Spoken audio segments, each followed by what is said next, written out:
ನಾವು ಮಾಡಿದ ಒಂದ್ ಚಿಕ್ಕ ಮಿಸ್ಟೇಕ್ ಇಂದ ನನ್ ಮಗ ತುಂಬಾ ಸಫರ್ ಆಗ್ಬೇಕಾಯ್ತು. Welcome back to my mini vlog. ಇದು ನಿನ್ನೆದೇ ಕಂಟಿನ್ಯೂಷನ್ ವ್ಲಾಗ್ ಆಗಿರುತ್ತೆ. ಸ್ಟಾರ್ಟಿಂಗ್ ಇಂದ ಅವನಿಗೆ ಯಾವ್ದೇ ವ್ಯಾಕ್ಸಿನ್ ಹಾಕ್ಸಿದ್ರು ನಾವು ಮನೆಗೆ ಬಂದಿದ ತಕ್ಷಣ ತಣ್ಣೀರ್ ಬಟ್ಟೆ ಕಟ್ತಾ ಇದ್ವಿ. ಬಟ್ ಈ ಸರಿ ಡಾಕ್ಟರ್ ಫೀವರ್ ಏನ್ ಬರಲ್ಲ, ಸ್ವೆಲ್ಲಿಂಗ್ ಇರಲ್ಲ ಅಂತ ಹೇಳಿದ್ರಿಂದ ನಾವು ಕಟ್ಟಕ್ ಹೋಗ್ಲಿಲ್ಲ. ಬಟ್ ಆಫ್ಟರ್ 3 hours ಅವನಿಗೆ ಪೇನ್, ಜ್ವರ ತುಂಬಾ ಜಾಸ್ತಿ ಆಗೋಯ್ತು. ತುಂಬಾ ಅಳ್ತಿದ್ದ. ಇದೇ ನಾವ್ ಅವನಿಗೆ ಹಾಕ್ಸಿದ್ ವ್ಯಾಕ್ಸಿನ್ಸ್ ಇನ್ಫ್ಲೂಯೆನ್ಸಾ ಮತ್ತೆ ಟೈಫಾಯ್ಡ್. ನಾನು ರೆಗ್ಯುಲರ್ ಆಗಿ ಕನ್ಸಲ್ಟ್ ಮಾಡೋ ಪಿಡಿಯಾಟ್ರಿಷಿಯನ್ ಗೆ ಕಾಲ್ ಮಾಡಿ ಕೇಳಿದ್, ಅವರು ವ್ಯಾಕ್ಸಿನ್ ಹಾಕ್ಸಿದ್ಮೇಲೆ ಜ್ವರ ಬಂದೇ ಬರುತ್ತೆ, ನೀವು ಪ್ಯಾರಾಸಿಟಮಲ್ ಸಿರಪ್ ಹಾಕಿ 2 days ಜ್ವರ ಇರುತ್ತೆ, ಆಮೇಲೆ ಕಮ್ಮಿ ಆಗುತ್ತೆ ಅಂತ ಹೇಳಿದ್ರು. ಆಮೇಲೆ ಅವನಿಗೆ ಸಿರಪ್ ಹಾಕಿ ತಣ್ಣೀರ್ ಬಟ್ಟೆ ಕಟ್ಟಿ ಮಲಗಿಸ್ದೆ. ಅವಾಗ ಸ್ವಲ್ಪ ಆರಾಮದ. ನಾನ್ ನಿಮಗೆ ಹೇಳೋದು ಏನಂತಂದ್ರೆ, ಮಕ್ಳು ವಿಷಯದಲ್ಲಿ ಯಾವಾಗ್ಲೂ ಸೆಕೆಂಡ್ ಒಪಿನಿಯನ್ ತಗೊಳ್ಳಿ. ಬಿಕಾಸ್ ನಾವು ಸ್ವಲ್ಪ ನೆಗ್ಲೆಕ್ಟ್ ಮಾಡಿದ್ರು ಮಕ್ಳು ಅದರಿಂದ ತುಂಬಾ ಸಫರ್ ಆಗ್ಬೇಕಾಗತ್ತೆ. ನೈಟ್ ಡಿನ್ನರ್ ಗೆ ಪಾಪುಗೆ ಅವಕಾಡೋ ಮತ್ತೆ ಬನಾನಾ ಸ್ಮ್ಯಾಶ್ ಮಾಡಿ ಕೊಟ್ಟಿದ್ದೆ. ಅವ್ನ ಅದನ್ನ ಇಷ್ಟಪಟ್ಟು ತಿಂತಾನೆ, ಸೊ ಅದನ್ನೇ ಕೊಟ್ಟಿದ್ದೆ. ನೀವು ನಿಮ್ ಮಕ್ಳಿಗೆ ಏನಾದ್ರು ವ್ಯಾಕ್ಸಿನ್ ಹಾಕ್ಸಿ ಫೀವರ್ ಬಂದಿದ್ರೆ ಅವ್ರು ಇಷ್ಟಪಡೋ ಫುಡ್ಡೇ ಕೊಡಿ, ಅದನ್ನೇ ಅವ್ರು ಅಕ್ಸೆಪ್ಟ್ ಮಾಡೋದು. ಅವ್ರಿಗೆ ಹುಷಾರಿಲ್ದಿರೋ ಟೈಮಲ್ಲಿ ಯಾವುದೇ ಕಾರಣಕ್ಕೂ ನೀವು ಫುಡ್ಸ್ ನ ಇಂಟ್ರೊಡ್ಯೂಸ್ ಮಾಡಬೇಡಿ, ಅವ್ರು ಅದನ್ನ ಅಕ್ಸೆಪ್ಟ್ ಮಾಡಲ್ಲ. ನಮ್ಮಿಂದ ಹಿಂಗ್ ಆಗೋಯ್ತಲ್ಲ, ಪಾಪು ಸಫರ್ ಆಗ್ಬೇಕಾಯ್ತಲ್ಲ ಅಂತ ನಾವೆಲ್ಲ ತುಂಬಾ ಬೇಜಾರ್ ಮಾಡ್ಕೊಂಡ್ ಕೂತಿದ್ವಿ.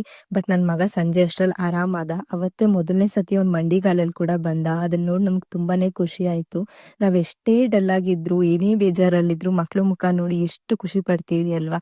ಅದಕ್ಕೆ ಹೇಳೋದು ಮನೆಗೊಂದ್ ಮಗು ಇರ್ಬೇಕು ಅಂತ.